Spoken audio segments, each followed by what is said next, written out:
नमस्ते बच्चों। आज हमारी कक्षा है लोक साहित्य की और हम इसमें आज पढ़ेंगे लोक साहित्य की विधाओं के विषय में। लोक साहित्य जैसा कि हम और आप सभी जानते हैं कि लोक साहित्य यानी कि जन साहित्य, आम जनता का साहित्य। तो आज हम इसी पर विचार करते हुए लोक साहित्य की विधाओं पर चर्चा कर देंगे। लोक साहित्य की विधाओं को विभिन्न भागों में बांटा गया है। लोकगीत, लोक कथा, लोक गाथा, लोकनाट्य और प्रकीर्ण साहित्य, जिसमें इस प्रकार से बांटने के पश्चात हम देखते हैं, जैसा कि हम देखते हैं कि लोक साहित्य यानी कि जिसमें बिल्कुल भी लगाव, छिपाव, बनावटीपन नहीं होता है, बिल्कुल सहज साहित्य होता है, उनकी अपनी भाषा में होता है, जन साहित्य का होता है बिल्कुल। और ये जो लोक साहित्य है यानी कि ये लोक भाषा में ही प्राप्त होता है, ना तो ये कहीं लिखित रूप में पाया जाता है। ये सिर्फ श्रवण श्रुति के आधार पर ही हम लोग प्राप्त कर सकते हैं। हम अपने दादी नानी पुरखों और पुराने अपने लोगों से, आस पड़ोस से हम लोग जान सकते हैं, सुन सकते हैं। जो हमारे रीति रिवाज हैं, ये सब चीजें, हमारे रीति रिवाज, हमारे देश के पर्व, हमारी संस्कृति, ये सब इन लोक साहित्यों में बिखरी पड़ी है, जो आज कहीं लुप्त होती जा रही है। आज के आधुनिक युग में ये सारी चीजें लुप्त हो गई हैं। हम लोग डीजे और डिस्को में विश्वास करने लगे हैं। ढोलक की प्रथा, मंजीरे की प्रथा, तबले की प्रथा और नगाड़ों की प्रथा, ये सब अब समाप्त होती जा रही है। और इस तरह से हम लोग आज याद करते हुए लोक साहित्य की विधाओं पर चर्चा करेंगे, जिसमें हम सर्वप्रथम आज लेते हैं लोकगीत। लोक कथा। लोक कथा क्या होती है? लोक कथा लोक में मौखिक परंपरा से चली आने वाली वे कहानियां जिसमें लोक तत्व का समावेश होता है, लोक कथा कहलाती है। नायक का अंतिम फल सुखांत होता है और उसकी प्राप्ति उसे अवश्य कराई जाती है, क्योंकि हमारा भारत देश सकारात्मकता का देश है, सकारात्मक वृत्ति पाई जाती है। और यही चीज जो हम लोग विदेशों में या पाश्चात्य साहित्य में हम देखते हैं, तो वहां पर यही चीज नकारात्मक रूप में होती है और इसका अंत जो होता है वो दुखांत रूप में दिखाई देता है। इसमें हम जैसे देखते हैं कि लोक कथा के पात्र यदि देखें तो लोक में क्या चीजें होती हैं। लोक में हमारे आसपास पशु पक्षी, राजा रानी, राजकुमार या जन सामान्य को कोई भी व्यक्ति हो सकता है इसके लोक साहित्य का पात्र। लोक कथा का उद्देश्य मनोरंजन करना होता है, धार्मिक शिक्षा, उपदेश, आस्था जगाना आदि होता है। लोक कथा के भेद भी बताए गए हैं, जिसमें हम अनुष्ठानिक कथाएं, विभिन्न पर्वों त्योहारों की कथाएं होती हैं, जिसमें विश्वास कथाएं होती हैं, जैसे गिलहरी की पीठ पर धारियां क्यों होती हैं, गणेश जी के सिर हाथी जैसा क्यों है, आदि तरह की विश्वास की कथाएं यहाँ प्रचलित हैं। नीति कथाएं, जिसमें पंचतंत्र की कथाएं व जातक कथाएं आती हैं। मनोरंजनात्मक कथाएं, दादी नानी के द्वारा सुनाई जाने वाली कथाएं इसके अंतर्गत आती हैं।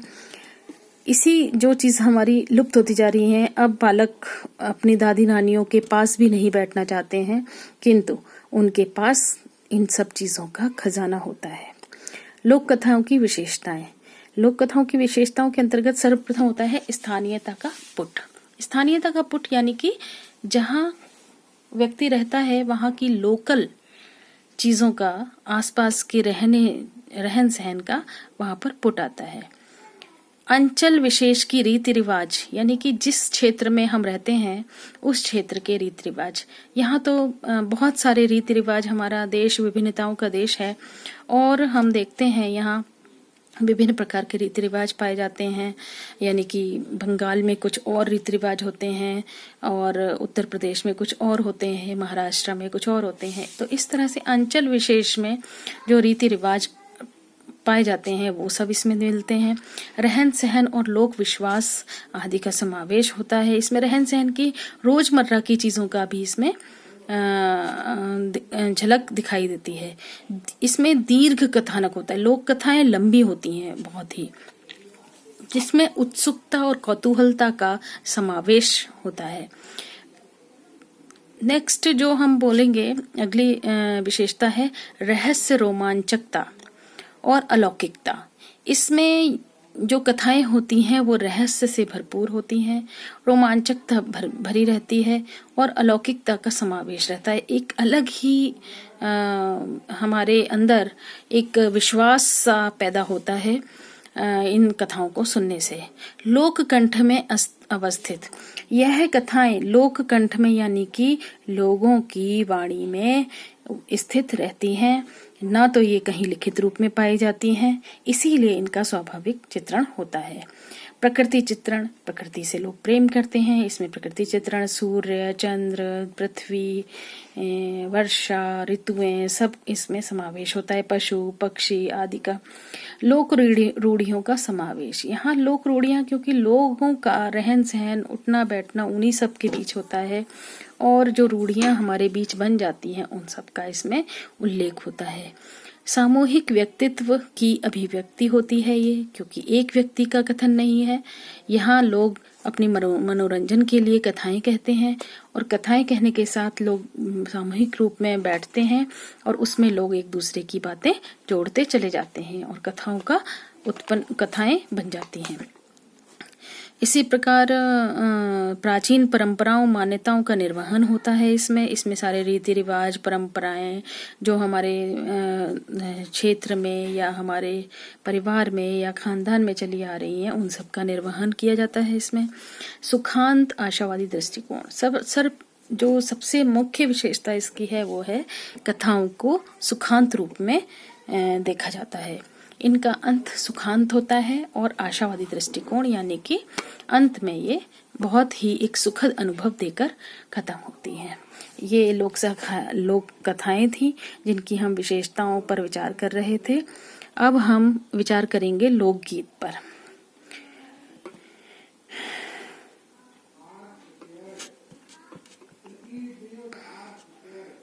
लोकगीत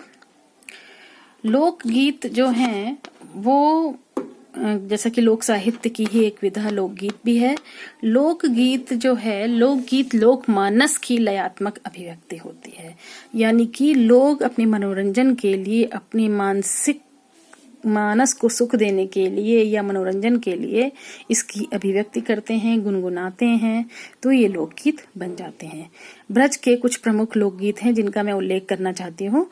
इसमें जैसे रसिया, मल्हार, कजरी, झूलना, ढोला, कहरवा, आल्हा, रांझा, दुबेला, चौबेला, लोरी, गोबरी, खेल गीत जिसमें टेसू और झांझी जो कि दशहरे के अवसर पर बच्चे गाते हैं, लंगूरिया, बहर, भजन, फाग, ख्याल, लावनी आदि, ये सब ब्रज के लोकगीत हैं। और इसी प्रकार लोकगीतों की कुछ विशेषताएं हैं, जैसे मधुरता, क्योंकि गीत है तो इसमें मधुरता गेयता तो होगी, होनी ही चाहिए और होती है। ब्रज भाषा मधुर होती ही है। सहजता और अकृत्रिमता, इसमें बिल्कुल बनावटीपन नहीं होता, बिल्कुल सहज मुख से निकलती हैं, ये सहज अभिव्यक्ति होती है।